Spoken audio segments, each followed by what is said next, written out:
All right. Hey, what's up, everybody? My name is Jerome, and welcome to the channel. Guys, before we get into it, I'm at 172 subs. That means I'm only 28 away from reaching 200. All right, let's do it. I know we can make it to 200, and then after that, to 1,000. I really want to get to 200 really quick. It's just been a goal of mine. But anyways, so I went to a Win a Case tournament yesterday actually, and I built a deck really quick the night prior, and funny enough, as we're on the way there, me and my friend were just like, you know what, let's just not play. Let's just go there, do some trade stuff, and then head back to the other store and play there instead. But as we were there, I was just like, you know what, we had to do a deck list and everything, and I was like, you know what, let's go ahead and just play in it, just to do it. Let's just go ahead. We're already here. Screw it. Let's just play.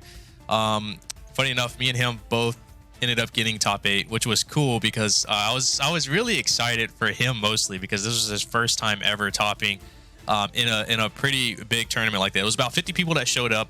I went undefeated in Swiss, and then I get in the top 8, and I ended up losing in top 8 to the same person that I beat within Swiss, which that's typically the thing that happens. Normally, the person that you matched in in Swiss, you would play them again in top 8, and they typically would beat you because it's just how it is, But it's cool. I had a lot of fun playing this deck, and yeah, let's go ahead and get right into it.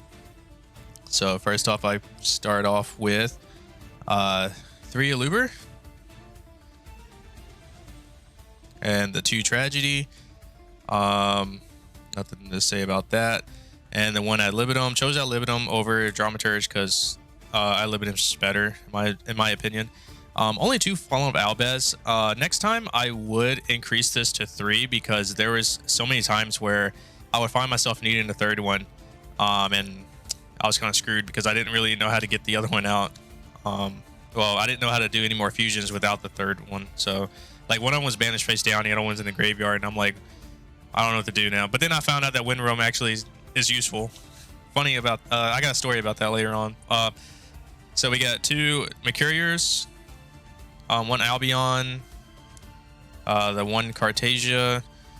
This was pretty good, but honestly, it barely came up. The 1 Lebellion and 1 Saronir. This came up, I think, 1 time. Saronir mostly, everyone knows this is the best, and I've been saying this ever since day 1 that this came out, that this is the best one for Branded, like hands down. And so I'm glad that finally people realize that this is the best one. But this was pretty much useless. Never came up. Never really used it. It was pretty much, I think I used this all of 2 times throughout the entire event. So this is completely cuttable. You don't even need to play it. Then I also did the Edge Jump patch, combo or package and whatnot, and I did 3 Ash Blossoms. This was very important. Not really to like stop my opponent from playing, but it was just really important to have as a cross out target. Like that came up, I think, twice. I know it came out once in a really tough match, but I believe it came out twice. I'm not sure. And then now for the sauce that pretty much threw off so many people, and I was so glad. I literally thought of this the night prior, and I play tested with my boy, and I was like, okay, this is actually pretty good. So I was like, I'm just gonna play it. I'm pretty sure people have done this before, but this was new to me, so I just wanted to try it out. I did 3 of the Dark Kaiju, 3 of the Thunder Kaiju, the light one. I don't have the other one. And then 3 of the Kaiju Slumbers.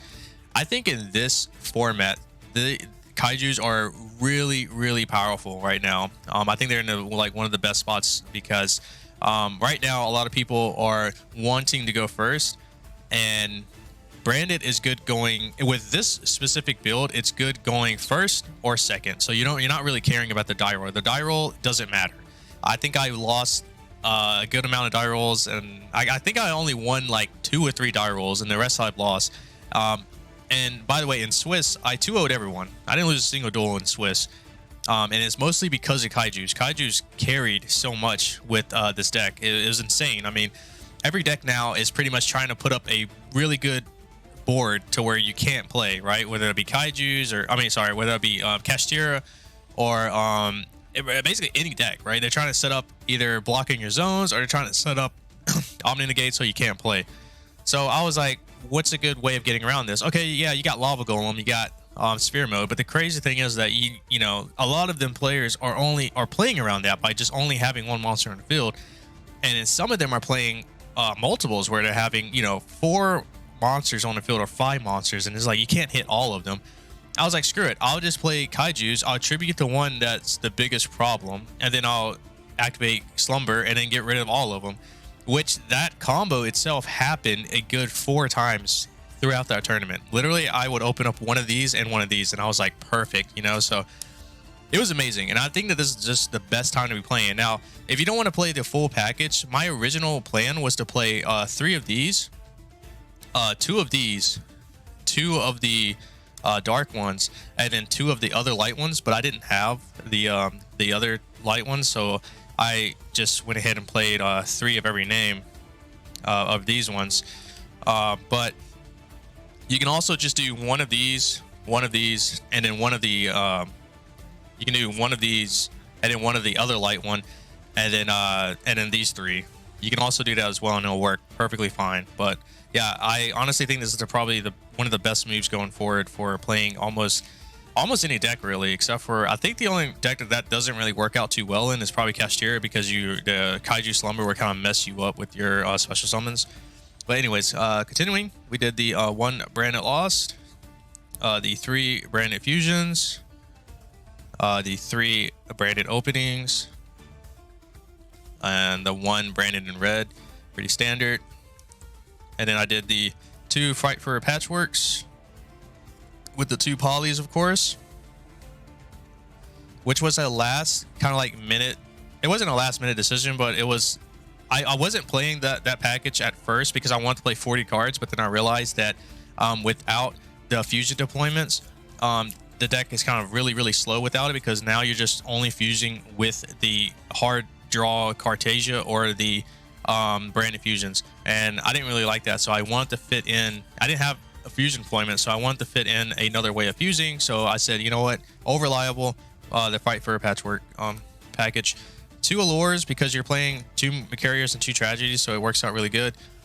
2 Talents. They came up a little bit, not a lot, but yeah, I mean, they did work. Everyone knows the Talents is pretty good.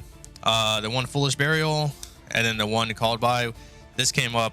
It's crazy, man. This thing was glued to like a lot of my opening hands. I think I opened this up at least 4 times in my opening hand. I was like, Jesus, man. And the funny thing is, I only needed to use it 1 time, just once. And then the last card, which is Branded Retribution for your Sarnier dump. For the extra deck, I played 2 Mirror Jade. I think some people are playing 1 of these. I want to play 2 because obviously Kashtira, they see you playing 1, they're just going to get rid of it. I did 2 Libellions, same reason, 2 because of the Kashtiras. You're going to see a lot of 2s in here. 2 Albions. The 1 Guardian Chimera. Funny enough, no one ever banished this. So, like, there's a way that you could just pretty much keep, like, looping this back and then resummoning it. And it's basically just using your Libellion. You just use your Libellion, bounce it back to your extra deck, and then poly it, activate poly and then summon it right back out. I did that, I think, 2 or 3 times throughout the tournament. And then obviously the 1 Dust Dragon and the 1 Striker Dragon. Now, funny thing about these 2, I did not know what this card fully did. I just had it and I put it in here because I was like, everyone's playing it, so I'm guessing it's useful for something. Because I only knew the top part where it was like negate or something and bounce a card back, and I was like, that's pretty cool. I was like, but I'm never really gonna fusion for it because I don't really want to send Mercury or whatever to the grave. The same thing with and when I summoned this, every time I summoned this, I ended up sending Albion or Sarnier from deck to grave because I didn't know what to send. I didn't think about sending this because I didn't know its second effect. I didn't know its second effect until the very last round when I read it, because my Albest was in grave and the other one was banished. So I'm sitting here like, what do I do? And then I made this, and I was like, looked through my extra deck, and I was like, oh, wait a minute, this thing can actually summon an Albest from my graveyard. I was like, that's busted. So I was like, send this to the grave. Their turn activated the effect, and I got the fusion off. So I was like, what the heck? I was like, I never knew that card did that. And throughout the entire tournament, every Kashtira person that I played, or every person that I played Unicorn, always banished that one. Like my X deck would be full, and they would always banish that one face down. I'm like, why do they keep banishing this one? And then I realized in the last round, that's why they banished it. I'm dumb. So next we played the 1 Dairy Queen, and then the 2 Masquerades. I would completely change this. This should have been Abelos. I think that's his name. The fire fusion one that you need to follow in Albaz. It searches for like a branded or a polymerization on an end phase. This should have been that, but I didn't really think of it. My friend had it too, and he even offered for me to borrow it, but I don't know why, but I was like, no, I want to play 2 Masquerades. Never came up. Only the 1 Masquerade ever came up, but yeah, so I would completely change that. The 1 Titaniclad, this was pretty cool. This actually comes up because when you summon it, your opponent can't use their if you're playing against Kashtira and they have the you know, the Fenrir or the freaking Arise Heart, they can't do anything with their effects on this, so it's pretty cool. And I played this. The reason why I played it is because I didn't want to get Contact Seed and then sit there and not be able to do anything. So I said, screw it. This is perfect because now I'm allowed to use the Contact Seed to fuse with. So why not? And then the 1 Draco Stapelia. I don't think I ever made it. If I did, it was like short-lived. All right, and then for the side deck, I played 1 Harpy's Feather Duster. Yeah. The most important card, 3 Crossout Designators. If you're playing Branded, you need to be side decking 3 of these. I don't care what build you're playing, you absolutely need to be side decking 3 of these because you need to stop the Ash Blossom, you need to stop the Evenly Match, you need to stop the D Barrier, and I think that's about it. Oh, and 1 more card. You need to be able to stop Branded Expulsion. I made a slight error when I made this, but I'll go over that right now. I played 1 Change of Heart. So I was thinking of the 1 last card I needed, and the night prior I was like, I need to be playing the Branded Expulsion in the side deck, so then I can specifically cross out Designator it if I matched a branded player doing that. I forgot about it, and I just put this in at last minute because I couldn't remember what the last card was supposed to be. So Change of Heart is supposed to be the Branded Expulsion. 3 Cosmic Cyclones. The 3 Dark Holes. Dark Holes because if you know, this, I don't really care about my field, I can wipe it. I play the Kaijus and all that good stuff, so it doesn't really matter. Just more destruction. 3 Evenly Matches. Yeah, mostly obviously it's the best trap card in the game next to D Barrier, and also it's a good cross out target. And then the 1 D Barrier for being the cross out target. Funny enough, every time I side deck this in, it was in my opening hand. Lucky enough, my opponents never had D Barrier except for 1 person, but they brick really bad. So yeah, this and it's funny too because in the Kashtira matchup, I put it in and I had it in my opening hand. I was like, dang, and I actually had my cross out, but it was cool that I had this because I was able to set it, and then when he did his Zeus effect, I was able to activate and to stop his Zeus, so he pretty much wasted it, and it was good. It worked out really good. So yeah, if you notice, I am not playing the Gimmick Puppet Expulsion thing. I for one don't like cards or playing decks that just lock my opponent out from playing the game. I feel like that's kind of like it's just in a way, I get it, you know, it's Konami's fault for having it in the game, but at the same time, it's like, don't be that guy, you know, like, I'm not trying to take away someone else's fun, you know, people spent money to play the game. I don't want to be that person that's like, oh, let me just play a card or a stupid combo that shouldn't even exist that makes you not able to play the game or anything like that. I did used to play Artifact Scythe and like Virtual Worlds back in the day, but I didn't really like playing it just because it was like, it was just cheesy. It's a cheesy way of winning. It's dirty, and I just don't like it. So that's why I didn't go for the Gimmick Puppet player, any of that crap. I want to prove that you can still play Branded without that crap and still, you know, top and do really well with just like a different kind of take. And so I decided to go with Kaijus because I think that Kaijus now are just in a really good spot. You know, no one's going to see it coming. No one's going to see it expected.